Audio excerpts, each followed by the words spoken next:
Hello, everybody, and welcome to Chakras and Cuss Words. And this is the final, the last episode of season 2. And it is also the last episode where we will be talking about the chakra system. For now, we will probably touch back on it, but right now we are talking about the crown chakra, which is the 7th chakra. And it is the chakra that really concentrates on our consciousness. So before we start to break down this amazing chakra, let's go ahead and I just want to thank you guys so much, so much for being listeners and supporters to the podcast and also to the brand Chakras and Cuss Words.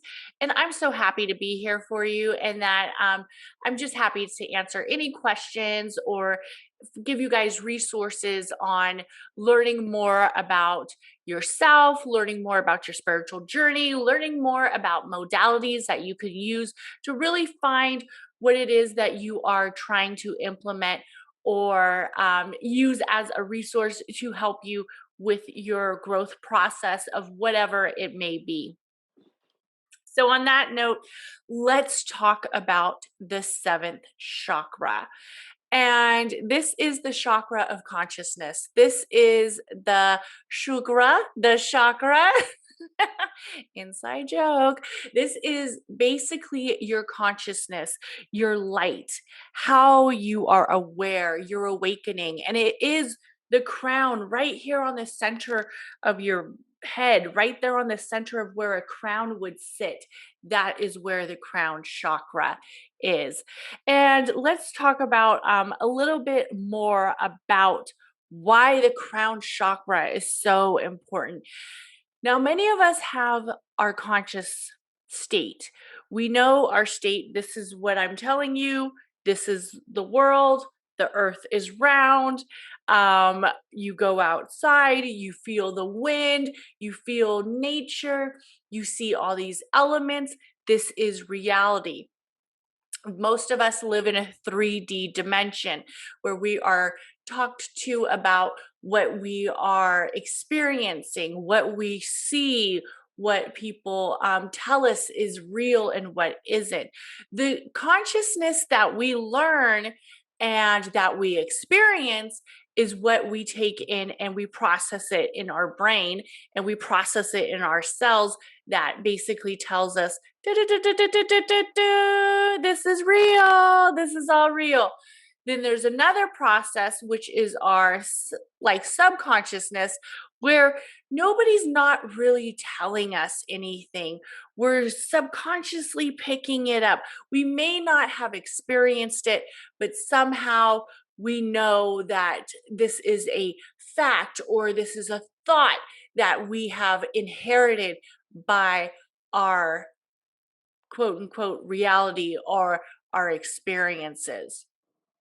So when we think of our crown chakra, we also have to pay note to our dimension. We are living in the 3rd dimension. We are living in this 3D dimension of reality and what isn't true and what is real. So we are living in this reality where stuff can be explained. It makes sense. This is real. I am real. My hair is real, but when we are looking above, or if we are living in the 5th dimension, which is a greater, I guess you could say environment or atmosphere, we are now in a different dimension where, quote unquote, the universe is overlooking us. We are now in this higher dimension of the 5th dimension where we are possibly getting downloads from the universe, or we see almost like a airplane vision if we are flying above our own journey. If we are flying above our own reality, we now see it from the bird's eye view. So that's kind of what the 5th dimension is. So our conscious state is basically our awakening in our understanding of what is real and how do we see ourselves. So for some of us are very tuned into the third dimension. We're constantly just living and doing this notion of living in this reality of the third dimension, where some of us are often seeing the bird's eye view of the fifth dimension. So a little understanding on that real quick as we dive into more of our conscious state of the seventh chakra of the crown. So the principle of this is basically the awareness of what we feel, the awareness of what we intake.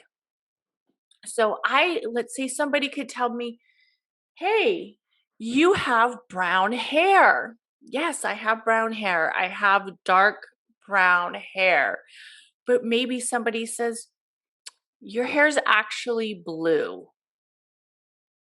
Or cows are cows, they're not goats. We have been taught this reality. Some might say, your eyes are brown. And I look and I see my eyes are brown. That is the reality I live in. But one day, what if it changes? What if no longer I see my eyes as brown, but I see them as a light green? So I'm changing my consciousness. I'm changing my awareness. Or I can say something like, to understand more of the knowledge behind your conscious state. Or I can say a feeling that I may have. When I am around this person, I get nervous. But maybe I change my confidence and I say, when I'm around this person, I become confident. So it depends on our subconsciousness and our consciousness when we are understanding this. When we are understanding the crown of how we interpret life, how we interpret reality, and how we interpret each other. So another thing about the crown is chakra is it starts with early adulthood, and it starts kind of right after you kind of on your own, you're looking at life for all it has, what it means, and it carries on. And it's nothing that is ever going to fully be balanced because it's the top chakra. It's basically what we take of it, what we um take. We will always have questions of what is reality, what is it. Are we just beings in this capsule of human flesh, and then after we leave, we have another journey? Or do we all go to heaven? Or do we all go as a butterfly? Or is there nothing? Does it all go dark? None of us know. And that's the beauty, is none of us really know what it is. It's left for us to think. And when we think of the crown and we think about body and we think about what does the crown chakra really I guess you could say, really takes in. What does it really take in? If we're seeing our crown, how do you see your brain? Your brain is a sense of neurons. Your brain is a sense of nerves. Your brain is telling your heart to beat. Your brain is telling your mouth to speak. Your brain is telling you how to get up and breathe. So the crown controls the body. So for like people who suffer from a brain injury, they can't live because the crown is not directing the body to breathe. So when we think of our conscious state as well as the crown chakra, think of your brain. What is your brain telling you? Also, with the crown chakra, there can be some, just like every other chakra, there can be some excessive traits. There can be some deficient traits. There can be some areas where it's kind of hard to establish what is true and what is not. And that's really because the crown has this enlightenment and this understanding of wanting to know more. Most people have to constantly feed their crown. So that's a little bit about the crown chakra.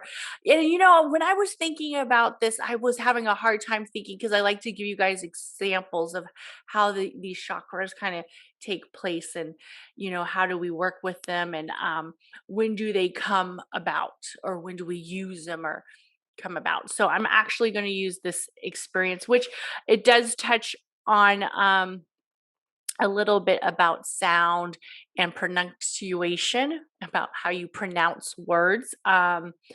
So for me, I know all my examples have to do with me, but for me, I sometimes have a really hard time pronouncing words. It is sometimes very difficult for me, extremely difficult for me to pronounce certain words.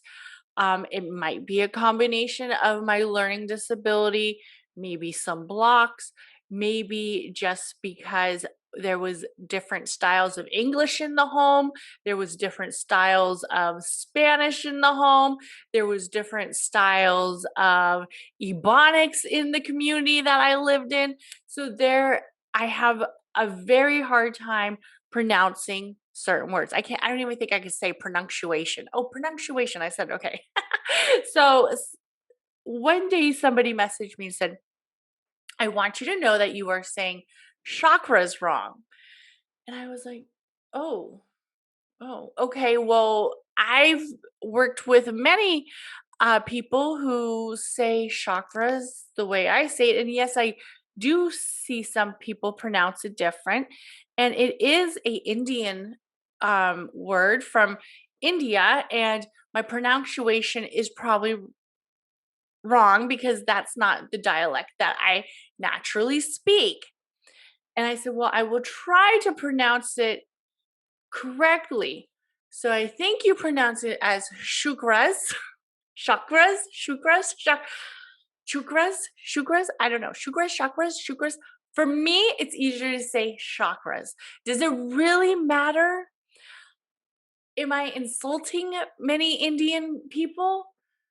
I don't think so. I hope not, because I asked my friends who are Indian, and half of them said, you're fine. I think they say it like chukras, but these are also people who live in America. So I haven't traveled to India to get totally, my pronunciation right. But I'm trying to say it as best I can in pronouncing the word. My conscious state is telling me now, after I was told I'm pronouncing it wrong, that I'm pronouncing it wrong. But my subconscious state is telling me, pronounce it the way that you feel comfortable. And for that, it's chakras and cuss words. So to carry on, when you see an imbalanced crown chakra, some of the states that you might see, or some of the qualities, will differ between person.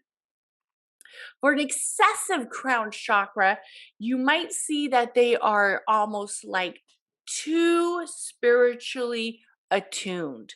They are too spiritually enlightened.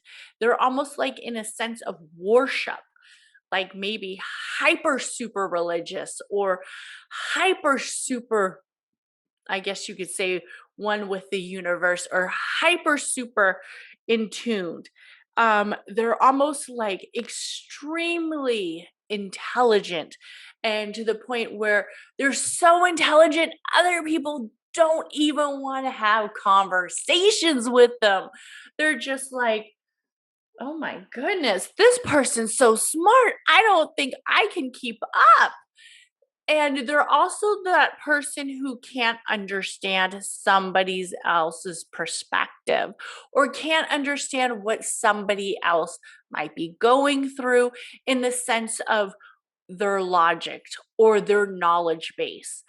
Their way is kind of the right way because they are so intellectual. They might also be very disassociated with their body, might be very disassociated with their sense of self. Everything is a higher purpose, everything is a higher level, everything is something that is more extreme. So, this might be somebody who I'm going to say maybe like a professor, somebody who is very intellectually smart. Their crown chakra is extremely excessive. They have a hard time holding down relationships. They have a hard time talking about anything besides their knowledge and their studies. They have a hard time managing a home life. Everything is based on their intellectual factor of how smart they are, how right they are, and how intelligent they are. Their reality is their reality. You can't disagree and you cannot question it. Also, somebody who might have an excessive crown chakra would be possibly somebody from work who is always right, or who's always coming up with the plans, who's always coming up and doesn't want to hear anybody else's suggestions. Somebody almost has this like this this this this almost sense of where it's like the solar plex is kind of in tuned too, but it's almost like this: I'm right, you're wrong, prove it. Ugh, I know we've all dealt with people like that. And it's like, okay, do I really have to prove it? Do I really have to prove it? They don't value others' knowledge. They don't value others' experiences. It's automatic. I'm right, you're wrong. And sometimes some of us might have an excessive crown chakra. It might happen. And we have to tone that baby down. Take it back. Let's take it back. Let's take it back. Let's take it back to the root. Let's take it back to the heart chakras. Let's take some of that energy back. Stop letting that water cup overflow. Bring it on back. And when I say that they are not tuned into the other world, they're not tuned into what other people think, it's really because of the excessive crown chakra of always being right. They might be super hyper religious, where it's like a stalker base or a worship base, where other religions, other thought processes, other um, people's modalities of spirituality or people's modalities of life is not correct. If it's not their base religion, it's not right. So, super like this high, mighty type leadership on that area. So, when we think of somebody who has mm, a deficient crown chakra, it's a little similar, but not not too similar. So this is somebody who is very possibly materialistic.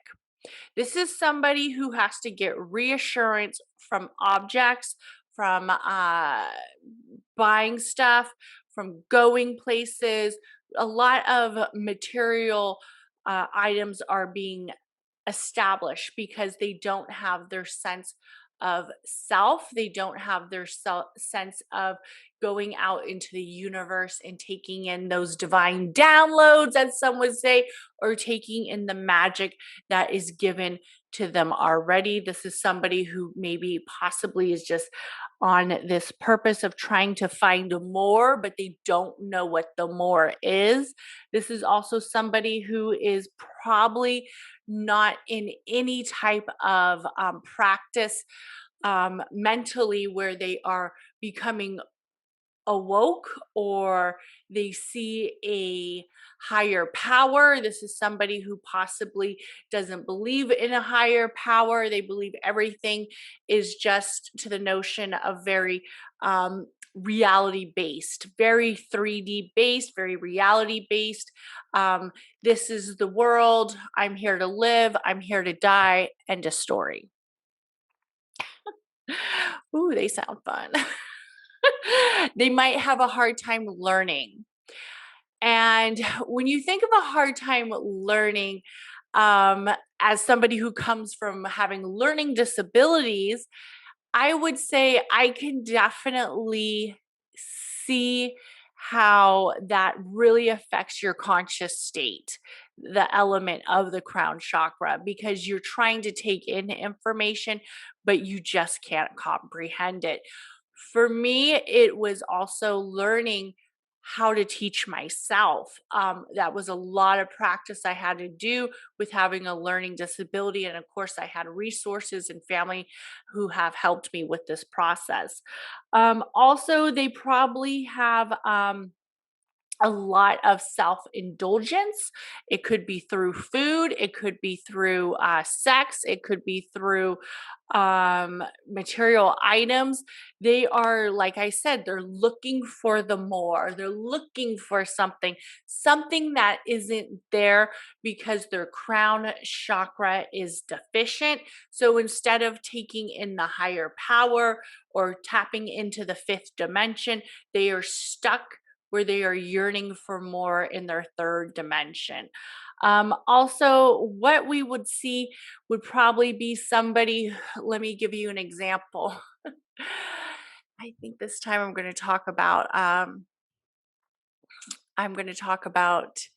maybe a woman. This is a woman who she is, living her day to day life, and her day to day life is kind of, very routine. She's a mom, she's at home, she's got her kids. Um, Maybe she works, maybe she doesn't. I'm not sure. I'm thinking she probably works, but she's yearning for more, but she's not really sure what it is.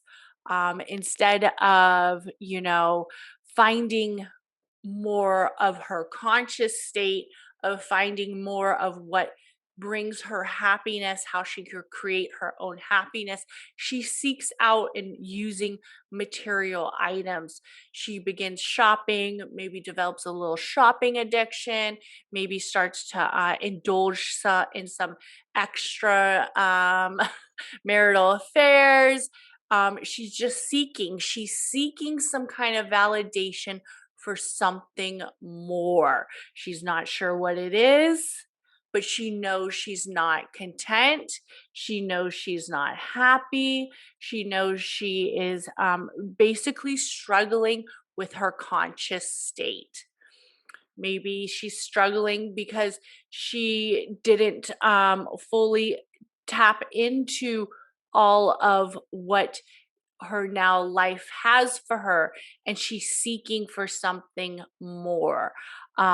Possibly, overeating. This could be somebody who's overeating, who's always getting that sense of self. The root chakras really has a strong foundation where they can't move, and then they're deficient in their crown chakra. So this is somebody who is searching for more. They don't know what the more is. So they're using extra activities, self-indulgence to find that to satisfy that quench of looking for something. Now, when we talk about a balanced crown chakra, what does that look like? What does a balanced crown chakra looks like? So this is somebody who is in touch with their spiritual self. They're in touch with their fifth dimension. They're in touch with their religious practices. They have this balance where they can take in their practices, they can take in their rituals. They don't deem others as wrong or right or wrong. They see other people's life experiences. They see other people's life struggles. They see other people's life awarenesses. They see their own awareness. They know what works for them, works for them. What works for somebody else works for somebody else. They aren't very over intelligent in the fact where they are basically on this righteousness of I'm right, you're wrong, or they aren't very rigorous to accepting other belief systems. They aren't stuck in their beliefs like somebody with a deficient crown chakra, or somebody who can't even accept other notions. They have a open mind personality. They have that openness about them where they can take in other people's cultures. They can take other people's thought processes and other people's practices and say, hey, that seems interesting. Maybe I might want to learn more about that. Maybe I would like to go to a different type of church. Maybe I can see more experiences, not necessarily stuck in that one notion. They seek knowledge in a sense of seeking knowledge where it's not to gain this righteousness, it's not to gain this leadership, it's to gain more knowledge for their own conscious level. They also are intelligent. They seek education. They seek more. They want to keep the brain moving. They want to keep the software updated. They want to keep the neurons ticking or light beaming or sending that energy throughout the crown. They want to keep their crown lit. They don't dim on just being in the day-to-day life. They have a search of more, but not to the level where it's enabling their reality. It's not enabling their third dimension. They are living in the present state. They are living in their reality state. They are living in their third dimension and also accepting the fifth. They are moving around. They are creating. They are loving. They are learning. So this is somebody with a balanced crown chakra.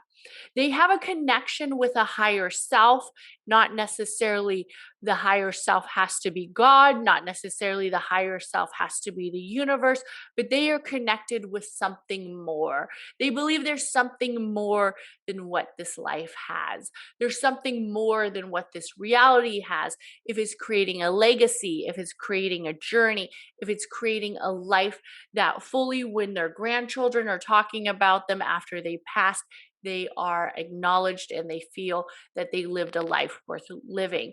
They are believing in a higher self, if it's reincarnation, if whatever it is, they are believing in a purpose of why they are here and why they continue to move about in this world. So when we think about tapping into our crown chakra, balancing our crown chakra, and basically learning more about it and learning more about our conscious state. Let's talk about some of the ways we can do this. Number one, off the bat, meditation. And I have heard plenty of times people say I'm not good at meditating. Honey, I'm not good at meditating either. Okay. What it is about is setting that time for yourself where you are undisturbed, where you can let your brain and your conscious state accept your presence. There's different types of meditation you can use. Some of my favorite are guided meditations, to listen to somebody else's voice, to listen to somebody else's words.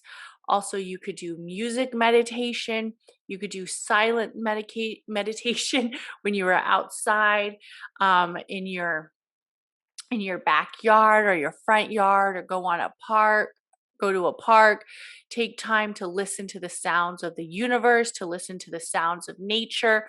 Another one that is really good for tapping into your crown chakra would be mantras, certain mantras.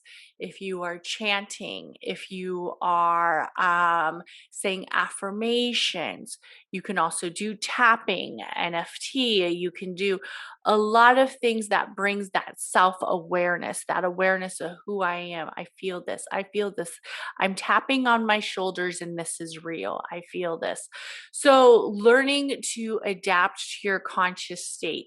How do you use not only your conscious state, but like your subconscious state? Trying to wake up first thing in the morning, maybe don't check your cell phone. That's a big one. And I will say I am victim of that too. I do sometimes check my cell phone first thing when I wake up. But what I have learned is the more I do not check my cell phone first thing in the morning, and the more that I just wake up, get my day rolling, don't check my phone, don't get on social media, my day is more productive. Unless for whatever reason I have to be on social media because I'm doing something that has to do with my productivity. But for the most part, if I get up and start my morning routine of drinking coffee, going to the gym, and coming home, taking some time of silence outside in my backyard, listening to the universe, listening to my animals, then I have a more productive day. So something like that is giving your cell phone a rest within the first hour is a huge one for your consciousness. So when we are thinking about the crown chakra, it really is our consciousness, what we make of it. What do we do to keep this chakra in the area where it stays enlightened? We can do journaling, we can do meditation, we can do knowledge-based seeking, like finding a podcast or finding classes that keep us thinking and keeps us moving. So keeping our crown chakra enlightened and keeping it fresh and keeping it going, and really take in other people's lessons, other people's journeys. I know sometimes it may be hard to take in other people's opinions, especially if you don't agree with them, but to know that not everybody has had the same life as us, not everybody has had the same life challenges as you, not everybody has seen life in a certain dimension as you, is always beneficial. Everybody is different. Everybody has their own areas that they need to work on, or their own areas of beliefs. We can't control others' beliefs. All we can do is control our own. So when I say something like, my goals is to have confidence in the decisions that I make. So that would be my crown chakra. My consciousness is very well in tuned, where I am conscious and I am confident in the decisions that I make in my life. So that's a good notion when you're thinking of the crown, of the beautiful crown. And I want to thank everybody for tuning into Chakras and Cuss Words podcast, even if I am not pronouncing it right. Thank you so much for being here. I am so happy to wrap up the chakra series with you and to be here for you guys. We are entering season 3. Yes, yes, yes. Season 3 is all going to be all about manifestation and mindset, tapping into our crown chakras, tapping into everything about it. First podcast is going to be super exciting. I think it's going to be a solo podcast. I have some amazing guests on the show. I got to remember I'm not on Clubhouse. I am on the podcast. So Thank you, everybody, and have an amazing day and see you again. Bye.